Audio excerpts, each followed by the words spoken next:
Иргэн та албан үүргээ гүйцэтгэж яваад цагдаа онцгой байдал түргэн тусламжийн машинд заавал замаа чөлөөж өгөөрэй.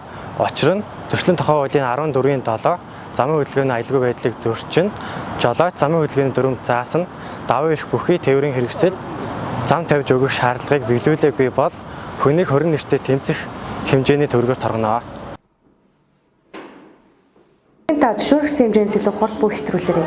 Зөрчлийн тухай хуулийн 14-ийн 7 замын хөдөлгөөний аюулгүй байдлыг зөрчин, жолооч замын хөдөлгөөний дүрм заасан тээврийн хэрэгслийн хурдыг зөвшөөрөгдсөн дээд хязгаараас 50-аас дээш хувиар хэтрүүлсэн бол тээврийн хэрэгсэл жолоодог эрхийг 6 сарын хугацаагаар хасаж хүнийг 50 нэртэй тэнцэх хэмжээний төгрөгөөр торгоно. Иргэн та гэрлээр шилжүүлэн соёлтой хуулиа биелүүлдэг иргэн байгаарай. Учир нь Зөрчлийн тухай хуулийн 14-ийн 7 замын хөдөлгөөний аюулгүй байдлыг зөрчин, жолооч тээврийн хэрэгслийн талын гэрлийг ойрын гэрэл шилжүүлээгүй эсвэл тээврийн хэрэгслийн гадна талын гэрэлтүүлэх хэрэгсэл хэрэглэх журам зөрчсөн бол хүнийг 20 нэртэй тэмцэх төгрөгөөр торгоно.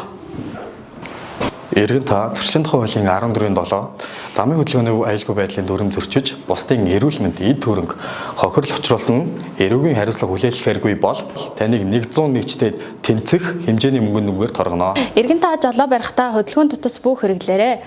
Учир нь хөдөлгөөн тутас хэрэглэнээр согтуугаар жолоо барихтай адил анхаарал сарндаг байна. Зөрчлийн тухай хуулийн 14-ийн 7-гийн замын хөдөлгөөний аюулгүй байдлыг зөрчин, тээврийн хэрэгсэл жолоодохдоо хөдөлгөөн тутас хэрэглэсэн бол жолоочийг 20 нэртэй тэнцэх хэмжээний төгрөгөөр торгоно. Иргэн та Зөрчлийн тухай хуулийн 14-ийн 7 замын хөдөлгөөний аюулгүй байдлыг зөрчин, хуурамч улсын бүртгэлийн дугаар бүхий тээврийн хэрэгслээр замын хөдөлгөөнд оролцсон бол 3 сарын хугацаагаар жолоодох эрхийг хасаж, иргэнийг 50 нэртэй тэнцэх хэмжээний төгрөгөөр, хуулийн этгээдийг 500 нэртэй тэнцэх хэмжээний төгрөгөөр торгоно.